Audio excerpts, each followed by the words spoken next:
Board paper को लेकर इस समय एमपी बोर्ड की क्या कंडीशन है वो हमें और आपको बताने की जरूरत नहीं है। दोस्तों एमपी बोर्ड के दो एग्जाम क्लास 12 के हो चुके हैं। पहला एग्जाम दोस्तों हिंदी का था 2 मार्च को, और दूसरा एग्जाम था 4 मार्च को, जो कि एग्जामिनेशन किसका था, इंग्लिश का। दोस्तों एक बहुत ही मजाक की बात और एक बहुत ही डिसअपॉइंटेड बात है कि दो के दोनों पेपर लीक हो गए।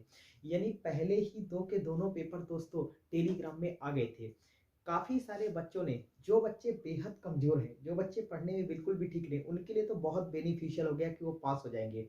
लेकिन बात यह है कि वो आगे पास होके आगे जाके क्या बेहतर करेंगे सोसाइटी के लिए, क्या बेहतर करेंगे अपने स्टेट्स के लिए, ये तो बहुत डिसअपॉइंटेड करने वाली बात है। तो ऐसे बच्चों के लिए मैं ये बात तो बता देता हूँ दोस्तों, एक बात तो पहले आप जान लीजिए, ये बोर्ड पेपर है, बोर्ड एग्जाम है, ये मजाक है, ये बात हमें समझ ही नहीं आ रही है कि बच्चों के पास पेपर आग पहले कैसे पहले से आ जाए। पहले भी एग्जाम हुआ करते थे, 2016 में हमने भी एमपी बोर्ड का एग्जाम दिया था। 2017 में पहले ऐसा दोस्तों कुछ भी नहीं होता था, और अगर होता था तो डेफिनेटली पेपर जो है वो दोबारा कंडक्ट कराया जाता था। पर ऐसी बहुत कम न्यूज़ सुनने को मिलती थी। लेकिन अभी ऐसा एमपी बोर्ड को क्या ऐसी कंडीशन हो गई है कि वो बार बार पेपर लीक हो रहे हैं। ये बोर्ड नहीं चल रहा दोस्तों, ये डेफिनेटली ये मजाक चल रहा है। हर बच्चे के पास पेपर है, 90% बच्चे के पास पेपर है।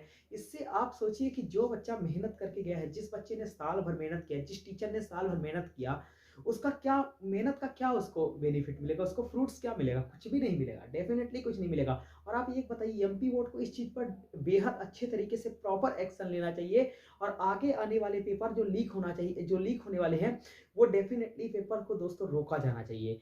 मेरा मानना ये है दोस्तों कि यदि मान लीजिए कि आपने इस साल के पेपर लगातार कंटिन्यूसली लीक हो रहे हैं, आपने कोई एक्शन नहीं लिया, तो जो नेक्स्ट ईयर बच्चा 12th में जाएगा वो क्या सोचेगा, उसे पढ़ने, वो तो सोचेगा मेरे को पढ़ने की कोई जरूरत नहीं, पेपर तो लीक हो ही जाते हैं, तो मैं इजीली पास हो जाऊंगा। तो जो कमजोर बच्चा है दोस्तों और कमजोर होता जाएगा, और जो बच्चा मेरिट का बच्चा है वो उतनी बढ़िया तैयारी नहीं करेगा, क्योंकि उसे ये तो बात पता चल चुकी है कि पेपर लीक हो जाते हैं, तो मेरिट मैं कितना भी पढ़ लूं तो मेरिट में वही लड़का आएगा जिसे पेपर मिल जाएगा। तो ये बहुत ही गलत डिसीजन है, और मैं ये बात दावे के साथ कह रहा हूँ कि मध्य प्रदेश बोर्ड को, एमपी बोर्ड को इस पर एक्शन लेना चाहिए, क्योंकि ये बोर्ड पेपर नहीं चल रहा, बहुत ही निगेटिव इम्पैक्ट जा रहा है स्टेट्स के ऊपर, और स्टेट्स के ऊपर बहुत ज्यादा निगेटिव इम्पैक्ट जा रहा है, और ये बिल्कुल तरह से मजाक चल रहा है। और ये बात हर जगह फैल रही है कि लोग जो है ये एमपी बोर्ड का पेपर, और ये 100% बात फिट भी है कि पेपर जो है लगातार लीक हो रहे हैं। दो के दोनों पेपर, अभी तक दो एग्जाम हुए हैं और दोनों लीक है। पूरी पॉसिबिलिटी है कि फिजिक्स का पेपर भी लीक हो जाएगा।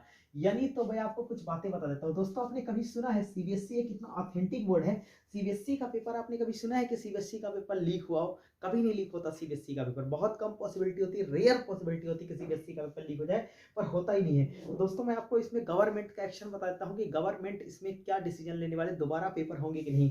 सबसे पहले दोस्तों गवर्नमेंट की तरफ से नो इन्वेस्टिगेशन, कोई जांच पड़ताल नहीं की गई है। और एक बार उसने हिंदी के पेपर में कहा कि जांच पड़ताल की गई है, तो उसने पाया कि रात वाले पेपर से सुबह वाला पेपर, यानी जो हुआ था वो मैच नहीं कर रहा। तो मैं आपको बता दूं दोस्तों, इसमें कोई एक्शन नहीं, दोबारा पेपर आपका नहीं होगा। एक बार जो पेपर हो गया तो हो गया, अब दोबारा पेपर नहीं होगा। तो इससे ठीक है, दोबारा पेपर आप मत कराइए, लेकिन एक बात, आगे के पेपरों पर आप बहुत विशेष ध्यान दीजिए। और जो दोस्तों ऐसा करता है, जो भी ऐसा करता है, उस पर प्रॉपर एक्शन लेके उसे कड़ी से कड़ी सजा दी जानी चाहिए, ताकि वो सोच भी ना पाए, कोई इंसान दोबारा सोच भी ना पाए कि पेपर को लीक किया जाना चाहिए। काफी लोग क्या करते हैं, बहुत सारे माफियाज रहते हैं, वो पैसे लेते हैं और स्टूडेंट से, और फिर क्या करते हैं, पेपर को लीक करते हैं। इससे क्या मैसेज जाएगा, साल भर मेहनत करने का क्या परिणाम मिलेगा, कोई परिणाम नहीं निकलेगा। ये बहुत ही गलत तरीका। लेकिन मैं आपको बता दूं दोस्तों, एक चीज आप याद रखिएगा, मैं आपको बता दूं कि दोबारा पेपर क्यों नहीं होंगे। आगे आने वाले समय में एनडीए का पेपर है, सीयूईटी का पेपर है, इसके अलावा और भी बहुत सारे कॉम्पिटेटिव एग्जाम है, जिसकी वजह से, और इन कॉम्पिटेटिव एग्जाम के साथ एमपी बोर्ड छेड़छाड़ नहीं कर सकता, इसलिए दोबारा पेपर तो नहीं हो पाएंगे। लेकिन मैं आपको बता दूं दोस्तों, यदि आप ईमानदारी के साथ एग्जाम दे रहे हैं, तो मैं आपको एक बात बहुत अच्छी बता देता हूँ दोस्तों, ऑनेस्टी जो होती है ना, वो जीवन में बहुत बड़ी चीज होती है इन माय ओपिनियन। और ऑनेस्टी के साथ अगर आप पेपर दे रहे हैं, तो देख लीजिएगा आपका ही परसेंट बेहतर रहेगा, आपका ही रिजल्ट बढ़िया आएगा। और बस आप पेपर देते रहिए ईमानदारी के साथ। और जो बच्चे ऐसा करते हैं, मैं एक बात बता देता हूँ दोस्तों, आप ये बात मान लीजिए, चीट करके प्राप्त की गई चीज कभी ज्यादा दिन तक नहीं चलती है और ज्यादा सक्सेसफुल नहीं होती है। जो बच्चे एकदम ऑनेस्टी के साथ पेपर दे रहे हैं, वो बच्चे बहुत अच्छा कर रहे हैं, और मैं उन्हें जब मानता हूँ। देखिए दोस्तों, यदि मान लीजिए मैं कहता हूँ कि इंग्लिश का पेपर लीक हुआ था, तो जो थर्ड कैटेगरी के बच्चे, मतलब थर्ड क्लास के, जिनका कोई लेवल नहीं, जिनका कोई स्तर नहीं है, मैं कहता हूँ वो बच्चे ऑब्जेक्टिव में मार्क्स स्कोर कर ही लेंगे।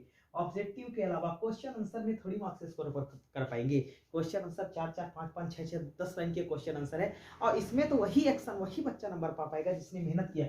और मैं दोस्तों आपको बता देता हूँ, जो बच्चे ने कंटिन्यूअसली साल भर मेहनत की है उसी का नंबर ज़्यादा रहेगा। आप देख लीजिएगा, उसका नंबर ज़्यादा नहीं जाएगा जिसको पेपर मिला था। ऐसे बहुत कम बच्चे, और पेपर आप पाकर भी क्या ही कर लेंगे, आपको कुछ आगे होने वाला है नहीं। ठीक है, आप पेपर लीजिए, आराम से पेपर को बढ़िया सॉल्व कीजिए, बढ़िया लीकेज पेपर को लीजिए, बढ़िया सॉल्व कीजिए, कोई दिक्कत नहीं। लेकिन ये मान लीजिएगा कि ऑनेस्टी के दोस्तों फुल नंबर मिलते हैं और ईमानदारी से की गई मेहनत कहीं बेकार नहीं जाती। तो उसका परिणाम आपको रिजल्ट के बाद मिलेगा, आज नहीं तो कल मिलेगा, डेफिनेटली मिलेगा। उम्मीद करता हूँ दोस्तों आप इन लीक पेपरों पर बिल्कुल भी ध्यान नहीं देंगे। आप अपनी ईमानदारी के साथ, शिद्दत के साथ, लगन के साथ, जितनी आपने परिश्रम की है, जितनी आपने मेहनत की है, उस पर पूरा विश्वास रखते हुए आप पेपर दीजिए। और ऐसे बच्चों के लिए जो ईमानदारी के साथ पेपर दे रहे हैं, बिल्कुल लीक पेपर पर ध्यान नहीं दे रहे हैं, उनके लिए मैं 2 बात कहना चाहूँगा दोस्तों, और ये वो काम करेंगे भी।